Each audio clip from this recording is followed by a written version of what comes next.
Hi, I'm Dave from boyinaband.com, and welcome to day 3 of the 7-day song on liquid drum and bass. Yesterday I taught you how to make a smooth bass in a creepy voice. Today I'll be teaching you how to make an atmospheric pad and an ethereal glass sleeve in a crazy voice. Not really, I'll just stick to my obnoxious posh English voice instead. First, let's start with that pad. Right click and create a combinator. Name it Padtastic, since that's what it will be. And then inside it, create a line mixer 6-2 followed by an instance of Thor. Initialize. Open up. And I'll just copy in some notes now, which I'll talk about later.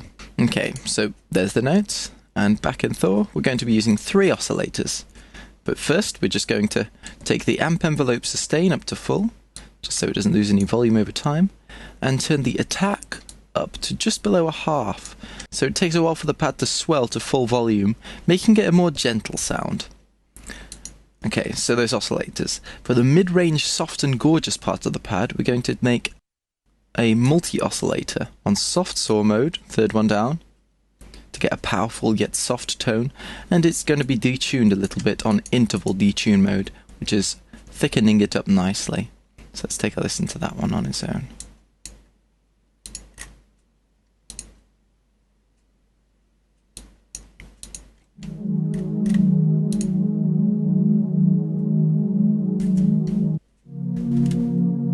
Nice.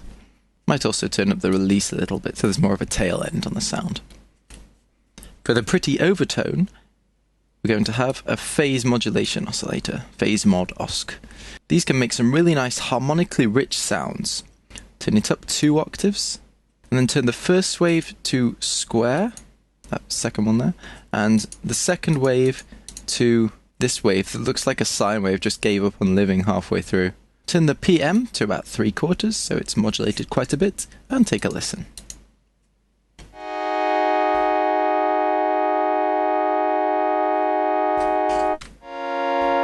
Pretty.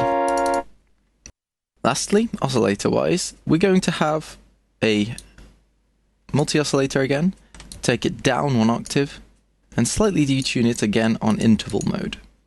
And this is just going to provide that undertone to carry the others on a sea of atmospheric sounds.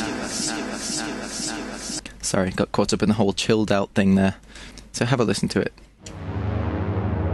And with the other 2.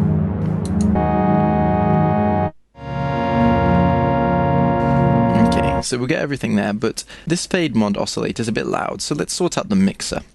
We're going to turn the balance towards 1 a bit more. So that one's a bit louder than the phase mod oscillator. Turn this 1 and 2 slider down to about half. So basically, this saw is the loudest since it's bassier and thus needs to be louder to be heard effectively. Then the mid-range, then the high-pitched one, just peeking in there to add that subtle overtone. So let's take a listen. See, that's much nicer levels. In the filter, take the frequency right down to about 500 hertz, something like that. Leave the ENV open here if you want a gentle whooshing sound at the start of the sound, like the pad was filling up a cup, rushing in at the start, but then settling in into a serene bliss. Okay, sorry, this is a really hard video to not do a pretty echoey voice in. A few last steps. Turn on the chorus to just above a half with the tri-wet, just so it's a bit wider and thicker. And to give it even more width, turn the tempo sync on LFO1 and the rate to 4/4.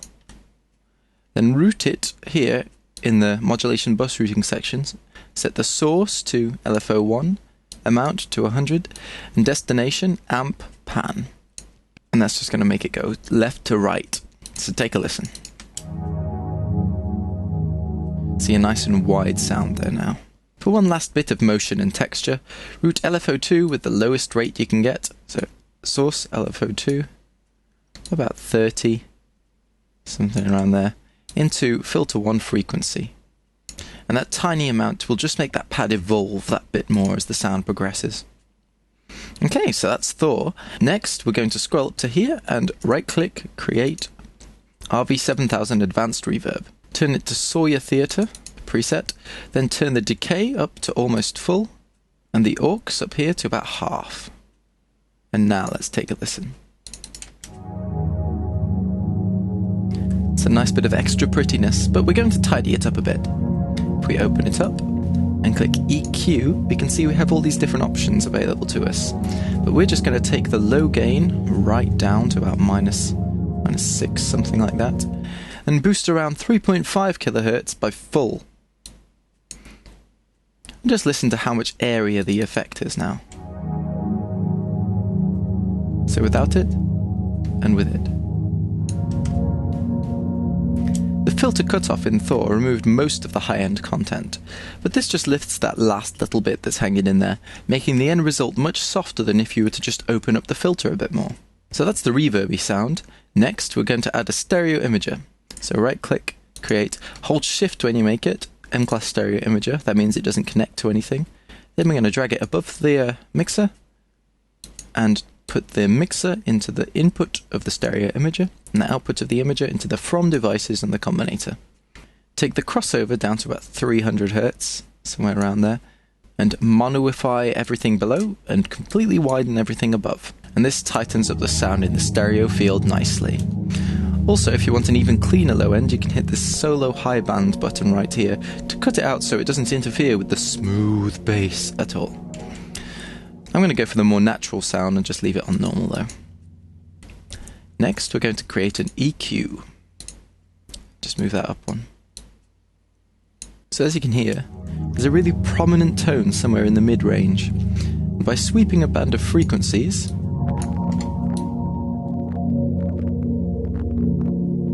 we can hear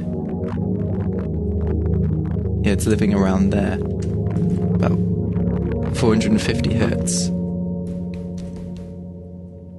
So we're going to cut it out completely. So take a listen to it now. So without it cut and with it cut. In fact, if you really want to get rid of it, you can use both params to just completely remove that there around the 450 mark. And that just lets the rest of the pad shine without being eclipsed by that one tone. Lastly, since that removal of the tone took the volume down considerably, I'm going to add a maximizer. Turn the input gain up, and the 4 milliseconds look ahead on so it doesn't clip at all. So let's take a listen now. Nice. That's smooth. So, we've got the synth. Now let's have a look at those notes. We have a few 3-note or triad chords with a slight bit of embellishment later on here and here. Starting with this E flat, F sharp, and G sharp. This is quite a tense chord since it feels like it wants to change in a few ways. The fact that 2 of the notes here, the F sharp and G sharp, are only 1 tone apart in the key, they feel like they really want to separate.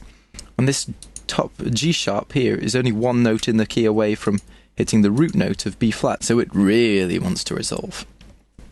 It's happy to know then that in the next chord, as you can see, it goes up to that B flat, but is joined by 2 more notes, dropping the F sharp down to an F, just 1 semitone, and if you've seen any of my other tutorials, you'll know that semitones are a great way to make tense, emotional music. Lastly, for a bit of prettiness, the 3rd note in the chord is the 3rd above the B flat in the key, and the C sharp here. And it just repeats that pattern a few times. The second time adding some random in-key notes for more interest. Now take a listen. Man, it's so relaxing. I'm struggling to keep my eyes open. So, quickly join me how to learn to make a glassy lead synth in part 2.